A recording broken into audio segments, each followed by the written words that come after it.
I want to begin by just saying thank you for the privilege of being part of the Union County Sheriff's Office. I remember when Chief Underwood had coffee with me to talk about this role as a chaplain.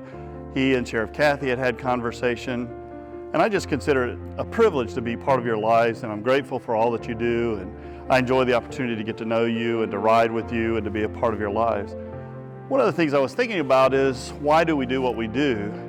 And I know you know who I am, but do you know why I do what I do as a chaplain or as a pastor?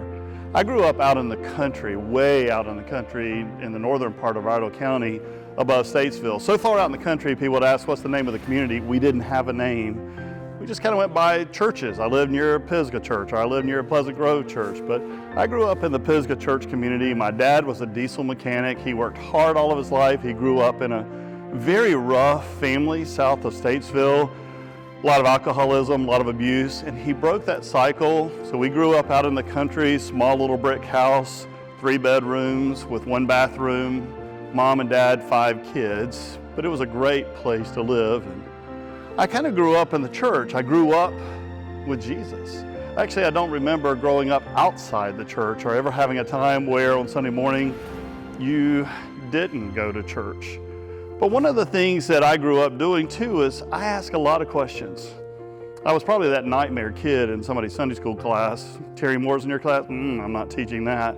Because I love to ask why. Well, why? Just like a toddler is always asking why. Well, why? And I realize with our scripture, with the Bible, with our faith, we should be able to ask why. Actually, if the Bible is true and our faith is true and our God is real, God can handle any questions that we have. One of my favorite commandments then is when Jesus was asked, what is the greatest commandment? That was in Matthew 22. And Jesus said, well, you shall love the Lord your God with all your heart, with all your soul, and with all your mind. And I realized it's okay to ask a lot of questions and to really wrestle with, why do I believe what I believe? I also then remember one time when I was close to 16 years old, I had a cousin that we were very close to. We were actually a lot like brothers. I grew up, as I mentioned, in the country riding motorcycles, so I still ride a Harley today. I grew up riding trail bikes. My cousins had horses, so if you want to ride horses, you go to their house. If you want to ride motorcycles, you came to our house. We went on vacation together. We did a lot of things together. His dad owned bulldozers and construction equipment. And one day when he was getting off of a loader, he actually cut his leg. And when they took him to the hospital to get it sewn back up, they realized he had cancer. Cancer in his leg. Then they found he had cancer in his lungs. And this guy was young. I was 16. He was then about 18 at the time when he died. And I'll never forget that, because after he died, there was a pastor who came to visit my cousins who said, well, if you guys had had enough faith, your son would still be alive today. Now, I'm actually surprised that he survived leaving the house that day, because I would have thought he'd have gone through the window or the door. My uncle, who was in the grading and paving business, didn't waste a lot of time with that kind of stuff. But he really hurt that family. When we did the funeral, however, I'll never forget Marion Swan, who was the pastor. He stood up and he shared, we're here to celebrate Paul, my cousin's life, and we're also here to celebrate our faith in a God who will always love us, who will always be with us through thick or thin, good or bad. God is going to be right there with us, and that he would get us through this. It was an amazing difference to hear and to feel the peace of a God who would love us enough to get us through a hard time. Well, I used to run back in that day, and after we got home from the funeral, I took off for a run.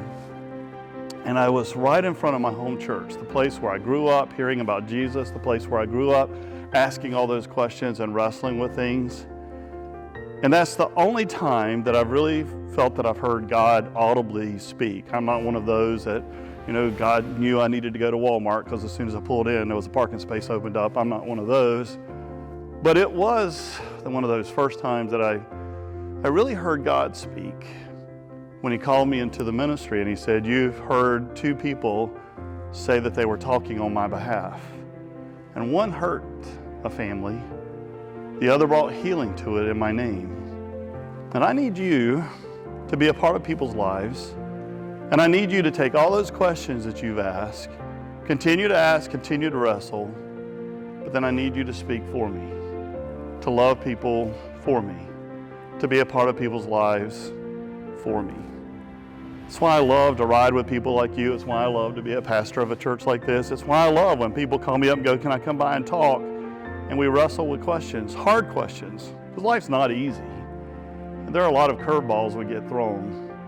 But I am grateful that we have a God who so loves us, a God who promised to always be with us, and a God who is real enough that we can ask anything we want to ask, and we can dig into the hard stuff of life, stuff that you live with every day, and try to figure out where is God in the midst of this.